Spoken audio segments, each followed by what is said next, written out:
السلام عليكم ورحمة الله وبركاته. حبيباتي، كل عام وأنتم بخير. إن شاء الله بإذن الله غدا أو يعتبر النهاردة أول أيام شهر شعبان. اللهم بارك لنا في رجب وبارك لنا في شعبان وبلغنا رمضان. ده كان دعاء الرسول صلى الله عليه وسلم لما كان بيهل شهر رجب. فعايزة أقول لكم في الفيديو ده إن شاء الله ماذا علينا أن نفعل في شهر شعبان، وإيه فضائل شهر شعبان، ونصوم فيه قد إيه، وإيه بيحصل في النصف من شعبان. كل الحاجات دي هنقولها في الفيديو، واستعدادا لشهر رمضان إن شاء الله بإذن الله. لازم نصحصح القلوب، ودايما عندنا قاعدة كده واخدين بيها: التخلية قبل التحلية. وشهر شعبان هو اللي بينقي قلبك من كل الآثام والذنوب والحاجات اللي بتخليها قافلة وقاسية مش قادرة تستقبل الطاعات وقراءة القرآن بخشوع والدعاء في رمضان. فعلشان كده شرع لنا شهر رجب اللي احنا بنبقى نمتنع فيه عن المعاصي ولا نظلم فيه أنفسنا ولا نظلم غيرنا، وبعدين ندخل على شهر شعبان نقعد بقى ايه، نغرس بقى الغراس بقى، وبعدين نجني بقى الثمار دي كلها. حبايبي في شهر رمضان ايه هي بقى الثمار اللي هنجنيها في شهر رمضان ان شاء الله؟ اللي هو تلاقي قلبك حاضر، والخشوع في العبادة والخشوع في الصلاة، وتقدري تدعي ما تحسيش لسانك مربوط عن الدعاء، ويعدي عليكي شهر رمضان وانت تيجي وقت التراويح تكسلي مش قادرة تصلي. الحاجات دي كلها لان انت عندك تراكم ذنوب وآثام كده مش عملتي ليها تخلية، وخليتي قلبك مش مستعد لاستقبال شهر رمضان. فهو دي كده الفايدة اللي هنتكلم عليها في الفيديو ده. اعملي لايك للفيديو جزاكم الله خيرا، وشاركيه مع غيرك، واشتركي في القناة لو أول مرة تشرفينا. عايزة أقولك دي كده جولة في شوارع كده وحاجات رمضان وأجواء رمضان، اتفرجي كده عليها. وهنتكلم عن الاستعداد لرمضان واحنا في شهر شعبان إن شاء الله. بصي يا بنات، شهر شعبان من مميزاته ان هو اول حاجة ان هو بيقربنا من شهر القربات اللي هو شهر الطاعات اللي هو شهر رمضان. فهو يعتبر بمثابة شهر الاستقبال شهر رمضان. ده كده فضيلة برضو من فضائل شهر شعبان، ولكن هو ليه فضائل تانية خاصة بيه. أولها إن الأعمال بترفع إلى الله عز وجل في شهر شعبان. الأعمال بتاعت السنة كلها بترفع في شهر شعبان. والرسول صلى الله عليه وسلم كان بيصوم شهر شعبان كله. يعني في حديث اللي هو ايه، أسامة بن زيد لما قال الرسول صلى الله عليه وسلم: لم أرك تصوم شهرا من الشهور ما تصوم من شعبان. الرسول رد عليه قال له ايه يا بنات؟ قال: ذلك شهر يغفل الناس عنه بين رجب ورمضان، وهو شهر ترفع فيه الأعمال إلى رب العالمين، فأحب أن يرفع عملي وأنا صائم. فالرسول صلى الله عليه وسلم كان بيكثر من الصيام لدرجة إن السيدة عائشة قالت إن هو يعني لم أره يصوم شهر كامل غير رمضان غير شهر شعبان، كان بيصومه كله. وشهر بيغفل عنه يا بنات. فعلا بتحسي الشهر ده الناس بتبقى ما بين عدت شهر رجب اللي هو خايفين فيه من فعل المعاصي وفي شهر من الأشهر الحرم، وبعدين زي ما يكون محطة كده ومستنيين رمضان بقى مشغولين فيه كده واستعدادات وحاجات. فتحس انك فعلا في غفلة، مع انه مهم جدا. ده هو الشهر اللي بترفع فيه الأعمال إلى الله عز وجل. طيب، في حاجة برضو تاني اللي هو فيه من فضائله غفران الذنوب في ليلة النصف من شعبان، ودي حاجة مهمة. وفي حديث ورد فيها طبعا ان هو ان الله تعالى لا يطلع في ليلة النصف من شعبان فيغفر لجميع خلقه الا لمين بقى يا بنات؟ الا لمشرك او مشاحن. يعني حد اشرك بالله او مشاحن اللي هو فيه خلافات، واللي هو يعني بيضمر عداوة للناس وبيضمر غل للناس وبيعمل وقيعة بين الناس. هو ده اللي مش هيغفر ليه في الليلة دي. يعني بمعنى برضو يا بنات اللي هو مخاصم لمسلم او مهاجر له. بعد كده برضو من الحاجات اللي بتحببنا أو بتبين لك فضيلة شهر شعبان. بيقول لك ان هو يعني قال ابن رجب ده يا بنات أو احد الائمه ان صيامه زي التمرين على صيام شهر رمضان. يعني علشان ما يدخلش عليكي شهر رمضان ويبقى فيه مشقة وكلفة عليكي كده وتحسي انك مش قادرة تبقي اتدربتي خلال شهر شعبان. فعشان كده الرسول صلى الله عليه وسلم لازم نقتدي برضو كمان في حتة ان احنا نصوم كتير قوي في الشهر ده. فنكون بقى اتعودنا على الصيام واعتدنا عليه. ندخل رمضان واحنا مش نقعد بقى مفرهدين اول اسبوع واول 3 4 ايام بنتعود وجسمنا بياخد على نقص السكر ونقص الضغط والحاجات اللي بتحصل دي. يبقى جسمك خلاص اتمرن، فتبقي مستعدة ونشيطة للعبادة اكتر. يعني ما تقعديش بقى، احنا عارفين رمضان اوله رحمه واوسطه مغفره واخره عتق من النار. مش تقعدي بقى في كل الايام دي. اللي عايزين نستغله ان شاء الله من اول يوم. فعايزين ندخل على رمضان بقوه ونشاط من غير ما نبقى داخلين بقى مفرهدين كده ايه من اول اسبوع. برضو عايزه انصحك اختي وحبيبتي اللي لسه ما صامتش الايام اللي عليها، صومي الايام دي. المغرب بيأذن تقريبا 5:15، الوقت حلو قوي، والأيام هتعدي بسرعة، واحنا في أيام مفيش عطش وأيام شتاء وجميلة. صومي الأيام اللي عليكي كلها، اللي كان عليها أيام متأخرة حبايب قلبي، كانت والدة، كانت بترضع، حصل أي ظروف قبل كده من سنين فاتت، ابدأي صومي الأيام ديت وقضيها، وطلعي مع كل يوم هتصوميه كفارة، عشان اسمها كفارة التأخير. وده اللي اتسألت عليه. يعني أنا دلوقتي مثلا كنت حامل في ابني من زمان، ده كان سؤال جالي، وبعدين يا علي عدى عليا سنة مش قادرة، وبعدين حملت تاني وكمان سنة وتالت، المهم أنا عليا 20 يوم، 25 يوم، 10 أيام كنت والدة، أي حاجة وما صمتهمش لغاية دلوقتي، أصومهم هم ولا أطلع كفارة بس؟ لا، انت ولا هتصومهم هم بس ولا هتطلعي كفارة بس، انت هتجمعي ما بين الاتنين، هتصومي لان ده فرض لا يسقط الا بالصيام، لازم تقضيه تاني، وبعد كده علشان التأخير بقى هتطلعي كفارة عن كل يوم.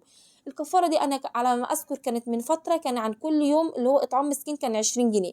دلوقتي في زماننا ده ما أعتقدش بقى العلماء قيموها بكام، اللي هو إطعام المسكين كام، هاتي له وجبة، يعني وزعي وجبات على شوفي عدد، وعن إطعام عن كل يوم مسكين واحد بس، طلعي هاتي بقى وجبة من المتوسط كده، مما تطعمون به أهلكم يعني، وروحي بقى إيه طلعيها لله كده لأي حد تشوفيه في الشارع. طب خلينا بقى حبايبي كده نتكلم بالمعنى يا ام عليا الكلام ده جميل والاحاديث اللي احنا عارفينها، قولي لنا كده حاجات نعملها فعلا. يعني انا عايزه فعلا اقرب من ربنا في الفتره دي. قساوه القلب يا بنات لا تزول الا بامرين وعن تجربه، بالذكر وقراءه القران. ذكر وقراءة قرآن واستعانة بالله ان ربنا يعينك على الحاجات دي عشان تعمليها. طب انا يا ام عليا بقرأ القرآن بقعد اتاوب واتخنق ومش حاسة بحاجة ونايمة ومش مركزة، وبص ان انا قرأت اول الصفحة وجت اخرها وانا مش حاسة. جاهدي نفسك مرة في مرة في مرة، والذين جاهدوا فينا لنهدينهم سبلنا. ما تزهقيش، ما تقوليش انا مش فاهمة القرآن ومش مركزة وايه قراءتي دي مش نافعة، لا، ليكي درجة من الأجر. يعني التدبر ليه أجر، والقراءة نفسها ليها أجر، والنظر في المصحف نفسه بعينيكي ليه أجر. تخيلي، وكل حرف ليه حسنة معينة، يعني انت متخيلة قراءة القرآن كله خير. طيب الذكر يا ام عليا برضو هتيجي لي نفس المشكله، بقول وانا مش مركزه، انا مش حاسه باللي انا بقوله، ده انا بقول استغفر الله على المسبحه، بقعد الاقي ان المسبحه عدت 1000 وانا مش حاسه بحاجه. قولي مره، والشيطان عايز يكرهك عشان ما تكمليش، كملي واستجمعي وجهدي نفسك إنك تركزي ارجوكي برضو. يعني حتى استحضري ذنوبك، وده ما اسهل استحضار ذنوبنا، احنا كلنا ذنوب ماشيين على الارض اساسا يعني. فعودي استحضري ذنوبك، استحضري يا ربي يعني بصي تذللي لله في الاستغفار، عشان يا بنات الاستغفار يجيب ثماره فعلا. اقعدي استغفري وانت ان انت فعلا مستحضره كل ذنوبك، فعلا لا اله الا انت سبحانك اني كنت من الظالمين فعلا. اللهم اني ظلمت نفسي ظلما كثيرا ولا يغفر الذنوب الا انت، فاغفر لي مغفرة من عندك وارحمني انك انت الغفور الرحيم. ده يعني يا بنات من أعظم الأدعية في الاستغفار.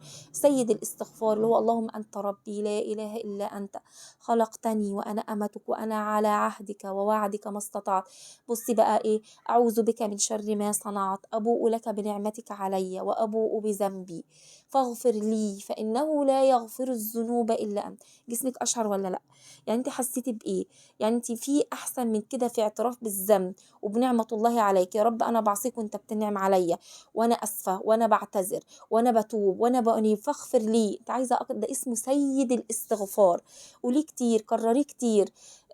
أستغفر الله لوحدها، أستغفر الله الذي لا إله إلا هو الحي القيوم وأتوب إليه. نوعي في الذكر ونوعي في صيغ الاستغفار ونوعي في الأذكار، علشان مخك مش يستسلم على حاجة واحدة فتقعدي تسرحي. واخدة بالك؟ سبحان الله وبحمده. بصي يا بنات في بلاء بيترفع بسبب التسبيح. لا اله الا الله تاج الذكر طبعا، ده ما تنسوهوش في يومك 100 الصبح و100 اخر النهار، علشان يكون الحرز ليكي من الشيطان، انك بادئه في الطاعات وعايزه تمشي في الطريق ده والشيطان يمنعك. نفسيتي وحشه يا ام علي، بص نيجي بقى على حته مهمه يا رب قبل ما الفيديو يخلص. تمام يا ام علي، والله انا عارفه ربنا وقريبة وفيا الخير، بس أنا عندي اكتئاب كده، كل ما أجي أسبح بقي مقفول، مش عايزة أتكلم، ساكتة. أنا بحب ربنا والله وبحب الطاعات وعايزة أدخل الجنة وعايزة أقرب وعايزة أبقى في رمضان كويسة، بس أنا مكتئبة من الحالة المادية ومن الحياة ومن اللي فيها ومن المعيشة.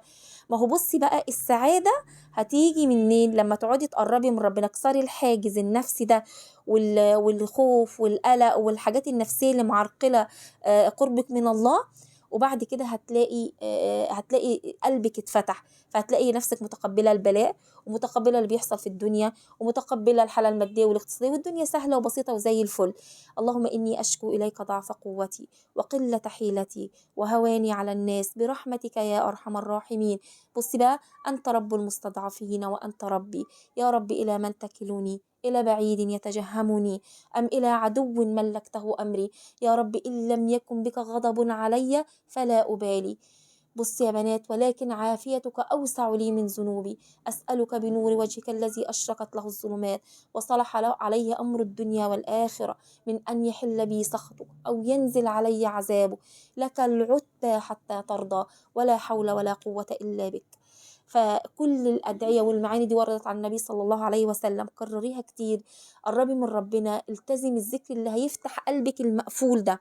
فيك الخير بس ضغوط الحياة قافلة عليه، ماديات الحياة قافلة عليه، مشاكل الحياة قافلة ومغطية. طب ليه كده يا جماعة؟ عليه من ايه ده؟ الشيطان، ما هو ده شغلته ان هو ينكد علينا بالدنيا واللي فيها والعيال والفلوس والامراض وزوجك وحماتك، عشان تبتعدي عن ايه؟ عن الغاية العظمى اللي خلقنا عشانها، اللي هي وما خلقت الجن والإنس إلا ليعبدون ما أريد منهم من رزق وما أريد أن يطعمون إن الله هو الرزاق ذو القوة المتين. دايما، طب هو أنا يا معلقة خلاص أقعد أدعي ربنا وأسيب بقى الرزق ده؟ ادعي، ما هو الرسول صلى الله عليه وسلم كان بيدعي اللهم إني أسألك من فضلك ورحمتك فإنه لا يملكها إلا أنت. ادعي ربنا يرزقك ووسع عليكي، والحياة هتمشي. وذاكري لولادك ونضفي واستعدي لرمضان واعملي زينة رمضان ونضفي المطبخ واعملي فيه أجواء حلوة. كل ده أصلا اللي هيعلي همتك للدنيا، وهو هيبدأ من الآخرة. ممكن تبقي مكسلة تعملي، وانا يا ام علي ملياش نفس رمضان ده اعمل حاجة، ولا نفسي انضف زي كل سنة وانا مكتئبة.